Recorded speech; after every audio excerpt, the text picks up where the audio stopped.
por definición, y lo hemos dicho un montón de veces, es un país diverso. No solamente porque aquí existen muchas lenguas, muchas razas, muchas culturas, sino también porque a lo largo de nuestra historia hemos recibido migraciones de distintos lugares del mundo. No podemos entender nuestro país sin la influencia africana, china, japonesa, española, italiana. Justamente hoy vamos a hablar sobre la inmigración italiana. Durante la época de la República, los italianos fueron el grupo más numeroso y más constante que llegó a nuestro país. Y su influencia se ha dejado sentir en distintos aspectos de nuestra cultura, desde la gastronomía hasta el arte, pasando por supuesto por los negocios. Estoy en el Museo de Arte Italiano, regalazo que le hizo la comunidad italiana a nuestro país cuando se celebraron los 100 años de nuestra independencia. Desde aquí comenzamos. Y yo soy Norma Martínez y esto sucedió en el Perú. ¡Andiamo!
La historia de las migraciones es un fenómeno global.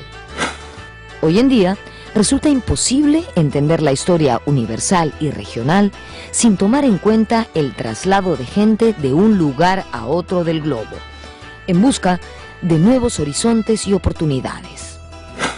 El tema de hoy es un buen ejemplo de este fenómeno. La huella de los italianos en el mundo ha sido inmensa. Basta nombrar a 3 personajes que abrieron nuevos caminos: Marco Polo, Cristóbal Colón y nuestro querido Antonio Raimondi. La inmigración italiana en el Perú ha sido la más importante inmigración europea que nuestro territorio ha recibido. Su huella entre nosotros es palpable y ha contribuido a conformarnos como nación.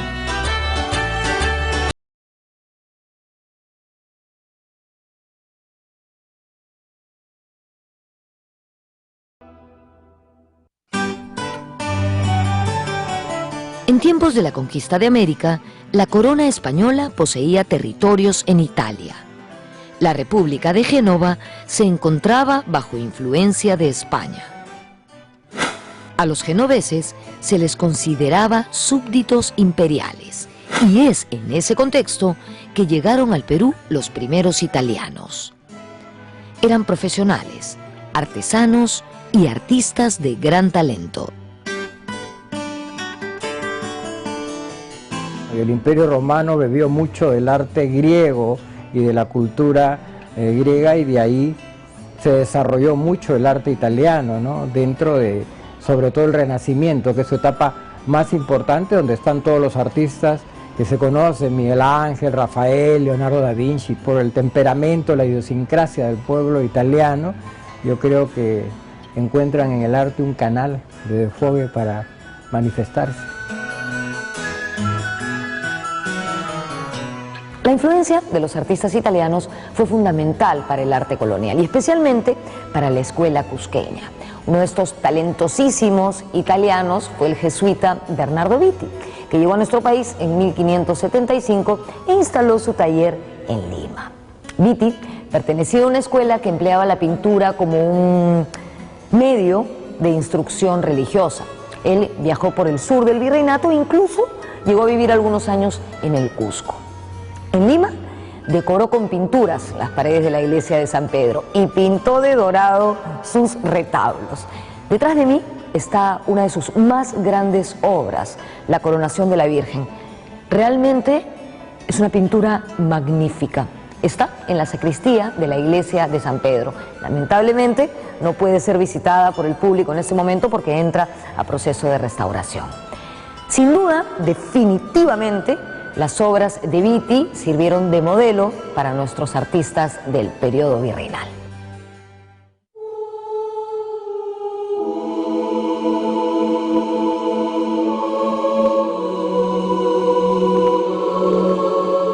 Al parecer habían tenido noticias de la existencia de este pintor que estaba activo en la casa de los jesuitas en Roma y le piden que venga porque dicen de que la pintura llega mucho al indígena y fácilmente, y con ello pueden superar problemas del idioma y problemas de la explicación de los dogmas.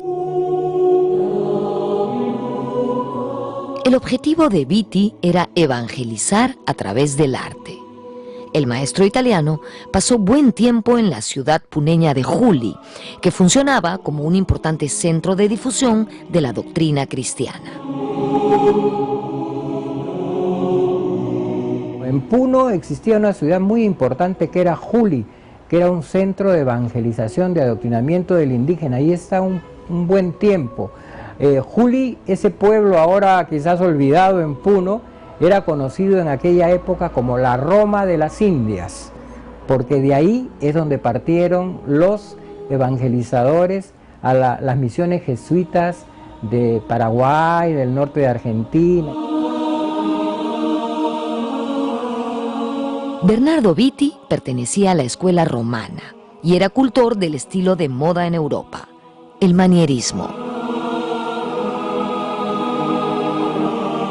Trae él las formas y las adecúa al gusto local, ¿no? Entonces vemos formas alargadas, estilizadas, colores, las tonalidades pastel, las vírgenes muy hermosas, que calan fácilmente en el indígena y que gustan. Y él tiene discípulos, muchos discípulos, dentro de su producción. Vamos a ver que, por ejemplo, en el Cusco está un nexo de Gregorio Gamarra que sigue a Vitti, y Gregorio Gamarra después va a ser maestro de Diego Quispetito. Después de muchos viajes al interior del virreinato, Vitti se asentó en Lima, donde falleció en el año 1610.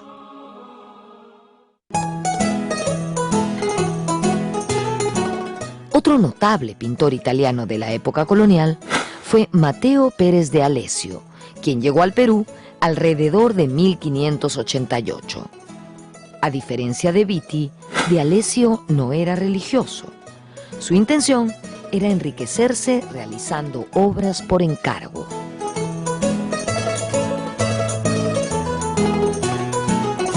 Alessio viene a hacerse rico, y lo dice en un documento, era la fama del Perú y de las riquezas del Perú, y él dice, voy a hacerme rico, yo no regreso hasta no tener dinero para tener una gran casa, caleza, lacayos y todo lo demás, como un gran señor.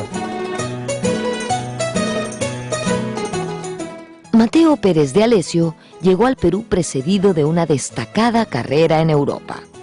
Fue discípulo, nada menos, que de Miguel Ángel.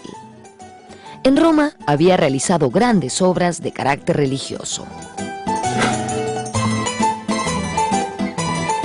Tiene una obra que nadie mira. Cuando va a la Capilla Sixtina, todo el mundo va a ver el juicio final de Miguel Ángel, que está en el muro de Testero. Todo el mundo mira el techo para ver todas las escenas del Génesis de Miguel Ángel, pero nadie voltea el rostro y mira el muro de pie de la entrada de la capilla. Ahí está la lucha entre ángeles y demonios por el cuerpo de Moisés, que es una obra de Mateo Pérez de Alessio. Lamentablemente, la obra de Mateo Pérez de Alessio en el Perú prácticamente ha desaparecido. Cuando llega al Perú, está activo en Santo Domingo, en la catedral, en 20.000 sitios, pero ya no queda nada, ya sea producto de los terremotos o de la lapidación de nuestro patrimonio cultural. Pérez de Alessio murió en Lima y al parecer nunca pudo concretar sus sueños de riqueza.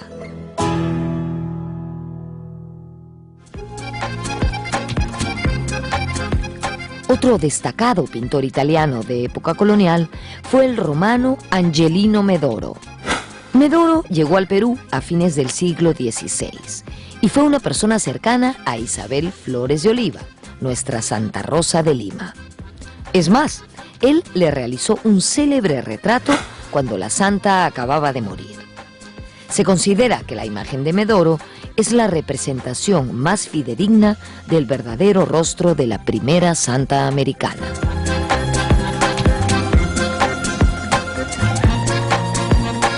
Él y su esposa eran cercanos, pertenecían al círculo, ¿no?, que se reunía en la casa del protector de Santa Rosa, y dicen de que cuando ella muere le piden que haga un apunte de su cadáver, y ese apunte sirve para ese retrato famoso.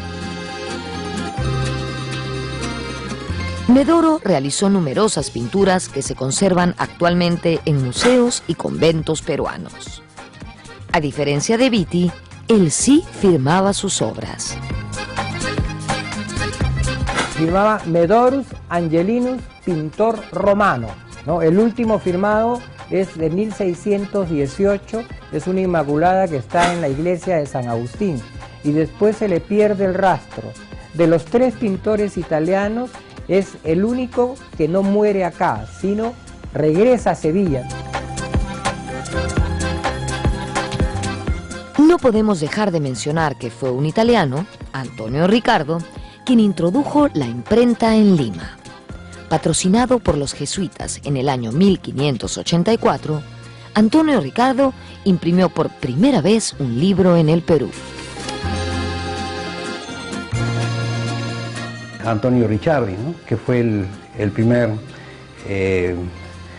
profesional que trajo la imprenta en el Perú en el siglo XVI, y con él se imprimió el primer folleto de 4 páginas, que era el calendario de 1582, pero con él también se imprimió el primer libro, que fue una cosa maravillosa porque fue una edición trilingüe, escrita en aymara, en quechua y en español. Era un catecismo, un libro de adoctrinamiento católico.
En 1806, junto al virrey Abascal, llegó el cocinero napolitano Giuseppe Coppola. Coppola se quedó en el Perú incluso después de la independencia. Él fue quien preparó la comida que ofreció San Martín luego de la proclamación. Es más, Después, abrió un restaurante en Lima que se convertiría en el más importante de la época.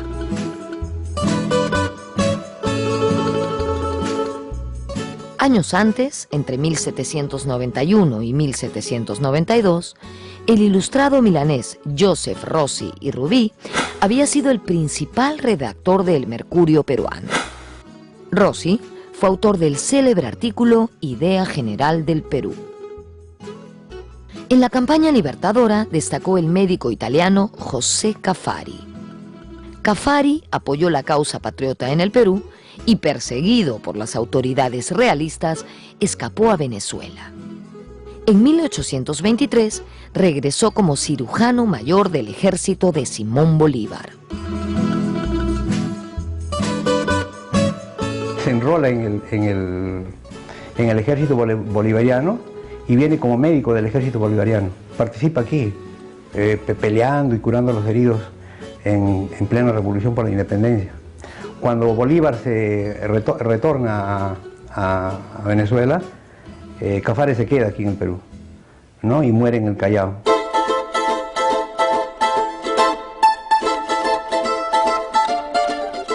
Durante los primeros años de la República, siguieron llegando al Perú migrantes italianos. La mayoría eran hombres de mar que se dedicaban al comercio y se establecieron principalmente en los puertos del Callao, Paita y Arica. Gran parte de ellos procedían de Liguria, región de Italia cuya actual capital es Génova. En la inmigración italiana en Perú, a diferencia de otras partes que era migración básicamente que iba del sur pobre de Italia a buscar un porvenir mejor a otros países, esta era una migración que vino concentrada de la zona de la Liguria, o sea, de la zona de Génova. Y eso es como diferencia geográfica, pero también había una diferencia cultural. El boom del comercio guanero en el Perú fue una gran oportunidad de trabajo para navegantes y comerciantes italianos. Y por cuestiones del tráfico del guano de las islas, llegaban muchos navegantes, y los navegantes no estaban en el sur de Italia, estaban en el norte, genoveses en particular, ¿no? Entonces ellos venían con embarcaciones genovesas, la tripulación era genovesa, y cuando veían pues de que aquí había una bonanza económica, desertaban muchos de sus barcos, ¿no? A mediados del siglo XIX, también llegó al Perú una pequeña proporción de campesinos y aldeanos originarios de Liguria. Si bien estos inmigrantes trabajaron en huertas y jardines, no constituyeron una población rural en Lima. El tomate ha nacido en Perú, pero es la base de toda la cocina italiana. Y parece que los italianos que han inmigrado acá en Perú han empezado a hacer todas sus huertas, como es de costumbre en Italia, ¿no? Cosechando sus vegetales. Uno de ellos, aparte del zucchini, la berenjena, la espinaca, es la albahaca. Otro grupo de inmigrantes fue el compuesto por profesionales liberales que en 1848 habían participado en fallidos intentos por unificar Italia. Figuras destacadas de este movimiento que retó al poderío austriaco fueron el rey de Cerdeña y Piamonte, Carlos Alberto, el político Giuseppe Mazzini y el militar Giuseppe Garibaldi.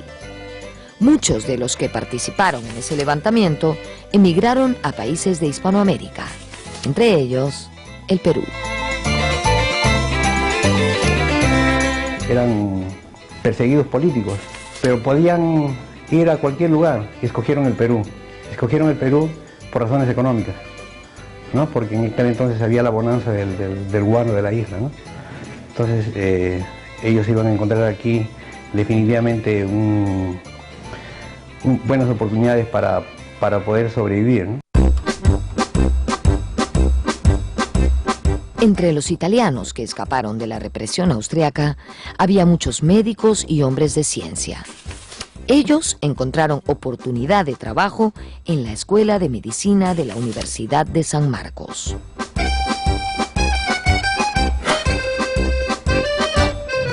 frente de la Plaza Italia está el Colegio Héroes del CENEPA. Allí, en el siglo XIX, funcionó la Escuela de Medicina de San Fernando, donde trabajaban varios médicos italianos. Uno de ellos especialmente destacado, Manuel Solari, que trabajaba bajo la dirección de Cayetano Heredia. Solari había estudiado en la Universidad de Bolonia y emigró a nuestro país huyendo de la persecución austriaca.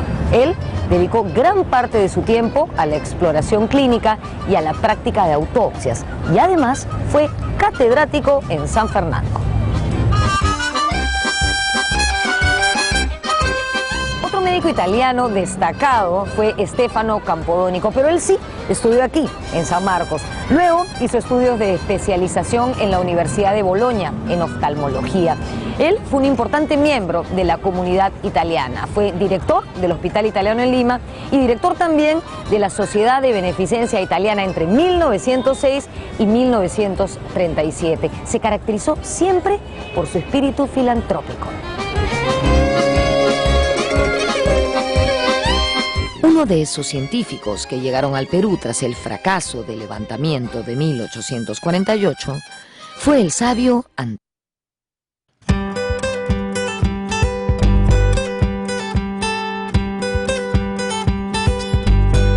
Antonio Raimondi fue un científico estudioso de nuestra riqueza natural y arqueológica que dedicó casi 20 años de su vida a recorrer nuestra accidentada geografía en todo tipo de transporte. Él llegó al Perú chibolazo, tenía 26 años en 1850 y se quedó aquí hasta su muerte, que ocurrió en San Pedro de Yoc. Aquí se casó, aquí tuvo hijos, aquí trabajó en la Universidad de San Marcos y también como técnico del Estado. Raimondi fue un sabio italiano, el primero que nos dio una visión integral y completa de nuestro país. Sus investigaciones y exploraciones las plasmó en una monumental obra a la que él llamó El Perú. Raimondi, además, estuvo muy interesado en fomentar en los jóvenes el amor por las ciencias naturales, considerando que esto era vital para el desarrollo nacional. Aquí, en la Plaza Italia, este monumento le rinde homenaje.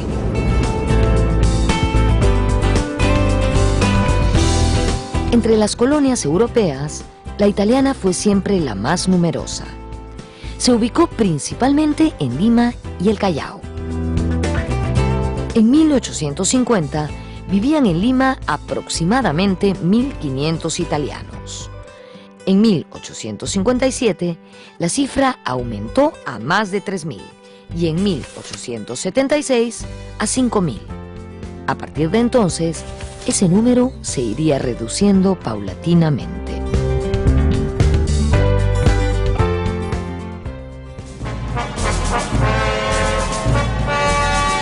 Muchos italianos célebres han vinculado su vida al Perú.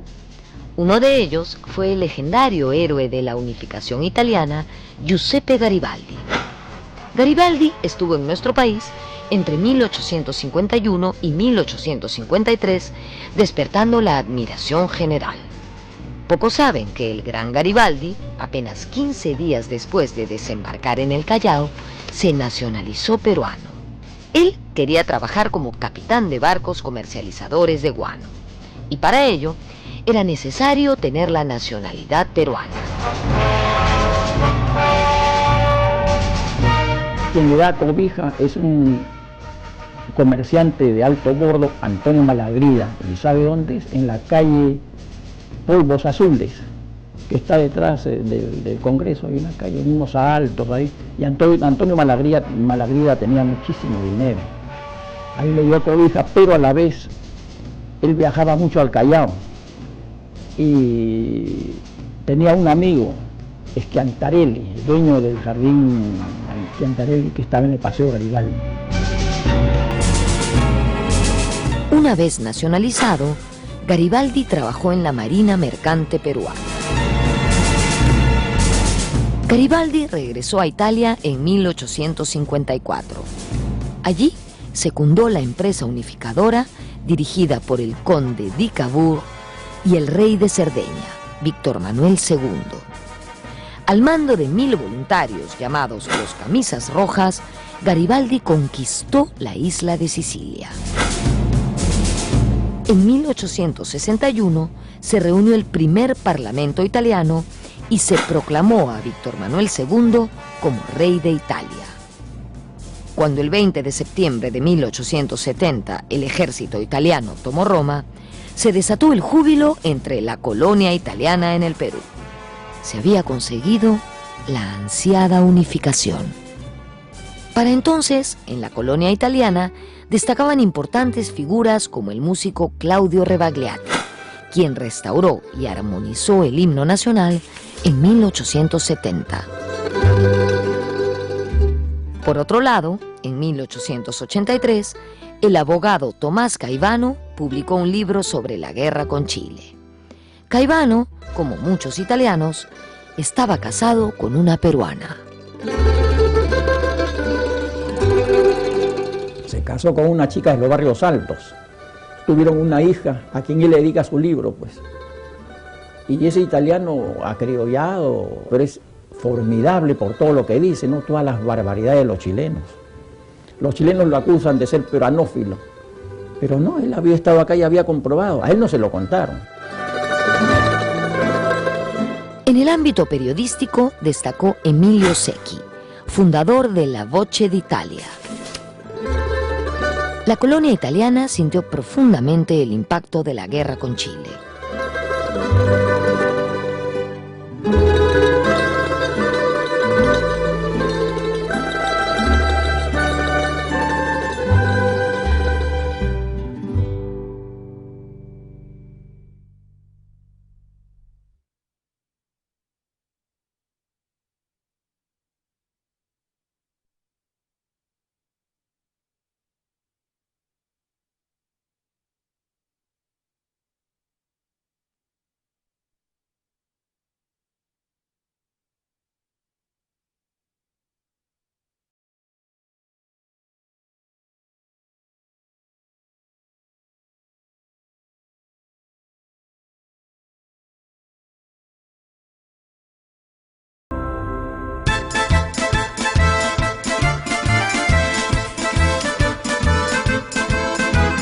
El último alcalde peruano de Arica había sido el comerciante italiano Domingo Pechetto.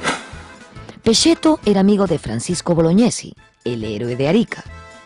No olvidemos además que Bolognesi era hijo del músico genovés Andrés Bolognesi Campanella. Mientras la guerra con Chile frenaba la inmigración italiana al Perú, Estados Unidos, Argentina y Brasil recibían una masiva inmigración de ese país. A diferencia de lo que había pasado en el Perú, este flujo migratorio tuvo un carácter popular. A fines del siglo XIX e inicios del XX, millones de obreros y campesinos italianos ingresaron a Brasil y a Argentina. Los inmigrantes que iban a los otros países de Sudamérica o de Europa eran inmigrantes pobres y de bajo nivel cultural. Los que vinieron al Perú, concentrados en Génova, eran normalmente gente muy bien preparada, gente de mar, gente que había viajado en buques.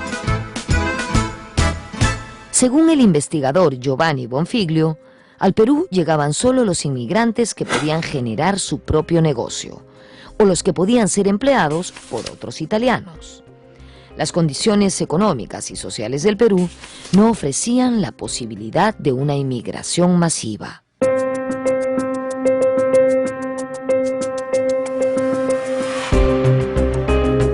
Los italianos controlaron el comercio minorista en Lima. Además, fueron dueños de la mayoría de pulperías. Es entonces que se hizo famosa la expresión "el italiano de la esquina". En ese ambiente de tertulia se popularizó el término bachiche para referirse a los italianos. El término bachiche se refiere al italiano de muy modesta condición económica que inicia sus actividades en el comercio, pero de muy baja condición económica, ¿no? De muy bajos capitales. Se le llamaba bachiche al italiano que había su tiendecita, pero nunca a mitad de la cuadra. Eso quedaba para los chinos siempre en la esquina. fuerza de ahorro y emprendimiento, muchos italianos pasaron de tener modestas pulperías a ser dueños de bodegas y casas de importación. Y lo que había comenzado muy modestamente se convertía en una gran bodega donde vendían de todo, ¿no? E incluso comida. Ahí se inicia la venta de comida italiana, polenta. Muchos hablan de tallarines, pero tallarines, polenta, después ñoquis y ensaladas, múltiples comidas italianas. Hay dos elementos clave que son la papa, las papas y el tomate, que curiosamente nacen en la América Latina y precisamente en Perú. Y después con la descubierta de la América misma, fueron por primera vez en Europa, y acá está el curioso, estos mismos dos elementos regresaron a Perú con las inmigraciones de los italianos. Un ejemplo, porque digo las papas, el gnocchi. Justamente los gnocchis que están hechos de papas. Entonces la papa es originaria del Perú, los gnocchi es un plato típico de Italia, entonces como que se han reencontrado, ¿no? Como un buen matrimonio.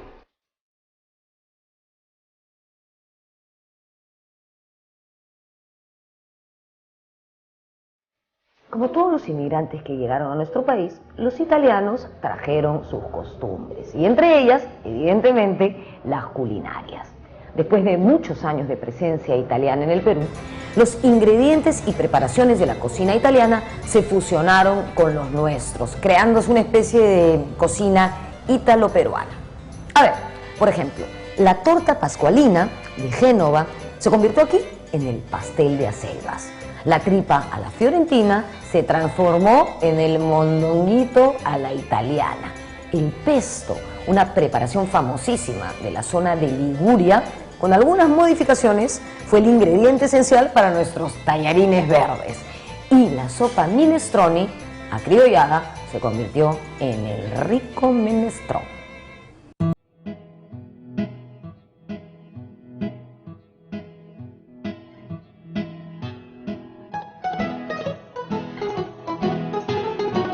Por ejemplo, el pesto. El pesto en Italia, y principalmente es originario de la ciudad de Génova, está hecho completamente solo de albahaca, aparte los piñones, el queso pecorino y el aceite de olivo. En Perú, ¿cómo se ha fusionado? Sí está hecho de albahaca, pero igual le ponen espinaca, y en lugar que el pecorino, que claramente es un queso que acá no se encuentra, el pecorino o el grana padano, acá le ponen queso fresco. Entonces, este es el clásico ejemplo de la fusión italiana, pero claramente adaptada por los peruanos mismos acá en su tierra. Menestrón, el menestrón genovés es riquísimo, con todas las verduras. Se para el cucharón, así sienta, palo así. Cuando se para la cuchara ya está listo. Era una sopa contundente, zapallitos rellenos. La pomarola, por ejemplo, la salsa roja de tomate, ese es del sur. Esa la hacía mi nonna Donofrio. El lomo saltado, también yo he visto hacerlo, pero con hígado en Venecia, con las mismas características. Y es así, igualito al lomo saltado, pero en vez de usar carne de res, usan hígado de res para hacer eso. Y también tienen un sabor muy, muy importante. Uno de los aportes fundamentales de la cocina italiana a nuestro país fueron los fideos. Imagínense que en 1878 existían 12 fábricas de fideos, todas ellas de propietarios italianos. En este momento yo estoy en la antigua taberna Queirolo, fundada en 1880 por un italiano. Voy a hacer un pequeño alto en mis labores del día para disfrutar de estos riquísimos ravioles. Con permiso.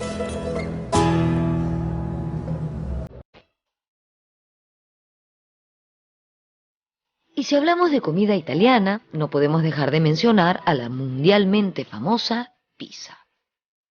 Elaborada a base de harina, la pizza se ha convertido en el plato más exportado de Italia para el mundo.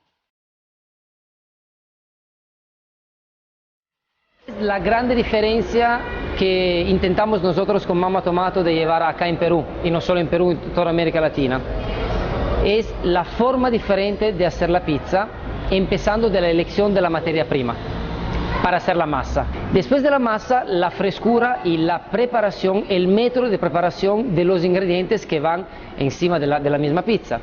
Y hablo del tomate, hablo de la mozzarella, y hablo del aceite de olivo, de los vegetales frescos y de cómo se procesan esos vegetales. Los miembros de la colonia italiana incursionaron en todas las ramas industriales, destacando sobre todo en textiles, fideos, curtiembre, tabaco y cerveza. La colonia italiana a principios del 900 era, como le dije antes, era una colonia muy fuerte y había destacado en todo lo que eran industrias, las primeras industrias textiles, las primeras industrias molineras de trigo, estaban todas en manos de descendientes de italianos de primera generación. Otro rubro donde los italianos destacaron fue en la producción de vino y pisco, especialmente en el departamento de Ica. Eran vinateros y viñateros, o sea, vinateros el que hace los vinos y viñatero el que cultiva las viñas de uva, todo, ¿no? Y traían uvas, la semilla de uvas de su Italia lontana, querida, lejana, ¿no? Vivían de recuerdos también. La industria de la heladería en el Perú tiene en el napolitano Pedro D'Onofrio a una figura representativa. Antes de afincarse en nuestro país, D'Onofrio probó fortuna en Argentina y Estados Unidos. El suyo fue un proyecto que empezó como un pequeño negocio familiar y llegó a convertirse en una gran industria. Don Pedro vino sin nada, con 3 hijos, a hacer sus helados. Trajo su carretilla, había estado en Estados Unidos y empezó de nada a vender él mismo con su carretilla por todo Lima sus helados y se hizo famoso. En 1908, D'Onofrio puso una fábrica de hielo en Lima y el negocio prosperó. En 1919, Antonio D'Onofrio Di Paolo tomó la posta de su padre, amplió el negocio a chocolatería y modernizó la maquinaria. Ante el crecimiento del negocio, se adquirió un extenso local en la Avenida Venezuela. Los tíos compraron maquinarias nuevas, ya se modernizaron y no solo hacían helados. Después trajeron fórmula de chocolate, después han hecho panetón, todo lo que era dulcería.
Estoy en el barrio de Chucuito, en el Callao. Aquí, desde finales del siglo XIX, se instalaron pescadores italianos que construyeron sus casas de madera, como era tradicional en Sicilia y Nápoles. Esta zona tenía muy buen clima y por eso atraía muchísima gente. Hoy, Chucuito ha recuperado parte de su encanto, ¿no? Podemos ver estas casas pintadas de distintos colores. Realmente vale la pena venir a verlas. Mucha gente cree que Chucuito es parecido al barrio de La Boca, en Buenos Aires. En ese barrio también se instalaron muchísimos inmigrantes de distintas nacionalidades, entre ellos italianos.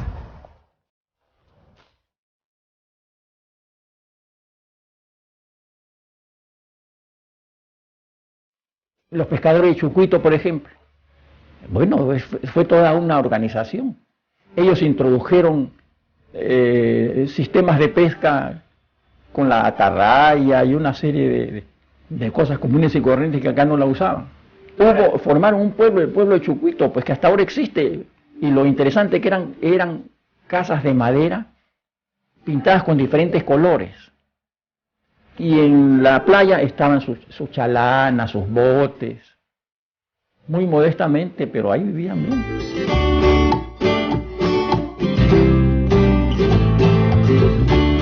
La colonia italiana la conformaban migrantes italianos y descendientes de estos nacidos en el Perú. Ellos se insertaron rápidamente en la sociedad peruana. El italiano se mezclaba y se hacía querer por la gente de acá. Y contaba mi papá, contaba que el italiano venía generalmente joven a buscar en esta América, a hacer la América, y conocía a una persona, a una mujer, la peruana, en general la limeña, es cariñosa. Entonces se casaban. Se trataban un poco y después se casaban, porque el italiano ha sido siempre un hombre casero, un hombre de familia. Y como decía después mi papá, yo soy italiano, pago mi carnet de extranjería, pero amo al Perú. Muchos vecinos italianos contribuyeron a la urbanización de Lima. El fundador del distrito de San Miguel fue el industrial italiano Federico Gallese. De otro lado, el primer alcalde de La Victoria fue el empresario italiano Juan Carbone, y una calle de ese distrito fue llamada 20 de septiembre en recuerdo del Día de la Unificación de Italia. En 1928 se fundó el barrio de Guatica. Las prostitutas estaban ahí, ¿no? Y fueron a vivir son 7 cuadras de Guatica. Yo estudiaba eso también. Y le pusieron el nombre de 20 de septiembre.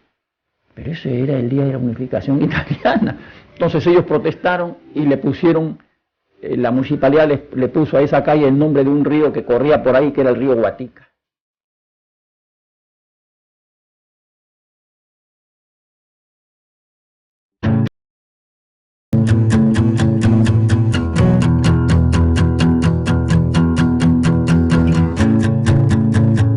En abril de 1889 inició sus funciones el Banco Italiano en Lima. Esta institución fue fundada por un grupo de comerciantes y capitalistas italianos que residían en nuestro país. El Banco Italiano del Perú rápidamente se convirtió en una institución pujante que fomentaba la agricultura y la minería. Imagínense que en 1920 ya tenía sucursales en Arequipa, Chincha, Mollendo y el Callao. El Banco Italiano del Perú era socio de la poderosa Banca Commerciale Italiana, que le dio un fortísimo respaldo. De hecho, este banco soportó exitosamente la crisis financiera de 1929 e incluso los efectos de la Segunda Guerra Mundial, confrontación en la que estuvo involucrada Italia como parte del eje. Eso sí, en 1941, el Banco Italiano del Perú se vio casi obligado a cambiar su razón social por la de Banco de Crédito del Perú. La Banca Comercial Italiana en 1919 manda a mi abuelo al Perú para que asumiese la gerencia general del banco. Entonces, si bien es cierto que él vino ya con un puesto de trabajo bien definido. Él viene después de esta ola de migración de la cual hablábamos, ¿no? Entonces, a partir del año 20 y hasta el año 42, él fue primero gerente general y después, al final, presidente del Banco Italiano, que después se convirtió en el Banco de Crédito. La primera oficina del Banco Italiano del Perú quedaba en la calle Mantas número 42, actual primera cuadra del Jirón Callao. Su segunda oficina se ubicó en las esquinas de Lampa y Ucayali. Allí funcionó el banco hasta 1929. En ese mismo año, el banco inauguró su sede definitiva, ubicada en Jirón Lampa número 499. Es un hermoso y refinado edificio diseñado por el arquitecto Ricardo Malakowski. Además, es un fiel ejemplo de la arquitectura academicista. A la inauguración asistió el presidente Leguía y varios de sus ministros. Esto se los cuento para que se den una idea del prestigio que tenía el Banco Italiano del Perú.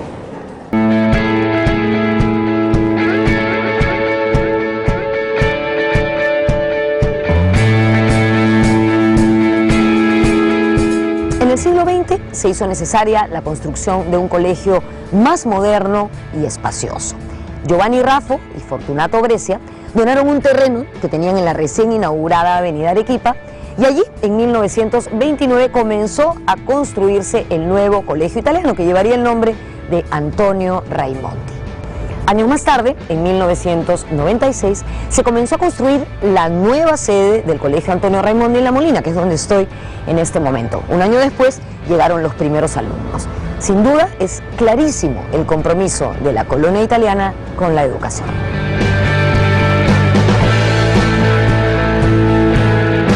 El Colegio Raimondi, que es descendiente de otro colegio anterior que se llamaba Humberto Primo, es un colegio creado por la colectividad italiana, ¿no?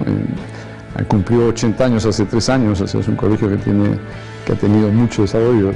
Se creó en la Avenida Arequipa, en el local que ahora es del Instituto de Cultura en parte, donde hay otro colegio que se llama Dante Alighieri en parte de él, y se creó ya del tamaño que estaba, ¿no? O sea, para ver la potencia que tenía en ese momento la colectividad italiana, que se permitía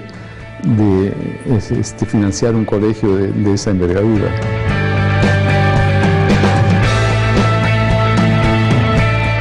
Durante la Segunda Guerra Mundial y bajo el régimen fascista de Benito Mussolini, Italia formó parte de las potencias del eje. Las Fuerzas Armadas italianas fueron derrotadas en Europa y África, y el gobierno de Mussolini cayó estrepitosamente en 1943. El Estado peruano se alineó con las potencias aliadas en contra de las potencias totalitarias. Esta terrible contienda no afectó significativamente a la colectividad italiana de nuestro país. La colonia italiana no sufrió nada durante la Segunda Guerra Mundial. ¿Por qué? Primero de todo, porque era una colonia muy bien vista. En segundo lugar, porque los italianos, a diferencia de otras colonias, se integraron rápidamente en el tejido social peruano, casándose localmente, y por lo tanto la colonia que había ya era más una colonia de ítalo-peruanos. Los que tenían fábricas han seguido trabajando y tenían empleados peruanos, por supuesto, montones, y obreros, ¿ya? Pero a los italianos no los tocaron. Las tiendas alemanas y japonesas desaparecieron. Pero los italianos, mi papá siguió siendo italiano, nunca dejó su carnet de extranjería. No los afectaron.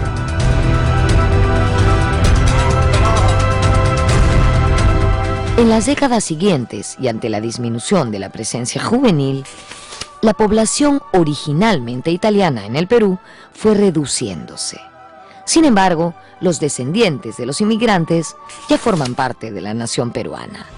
Del mismo modo, instituciones y empresas fundadas por la colectividad italiana se han integrado a nuestro país.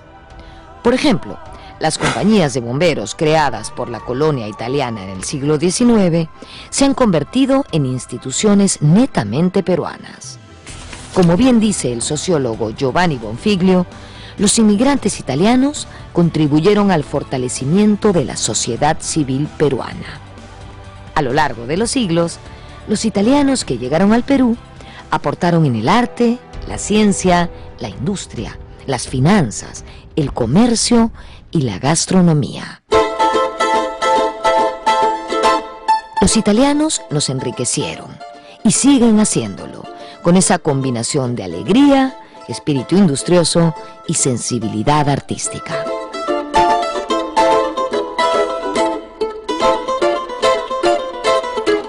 Todos los italianos de esa época y todos los italianos que después han emigrado hablan del Perú como la patria adoptiva, o sea, la patria donde se han desarrollado sus familias, donde ellos han podido ejercer todas sus facultades y se sienten, yo creo, aparte que agradecidos se sienten, la mayor parte de los ítalo-peruanos se sienten peruanos, ¿no?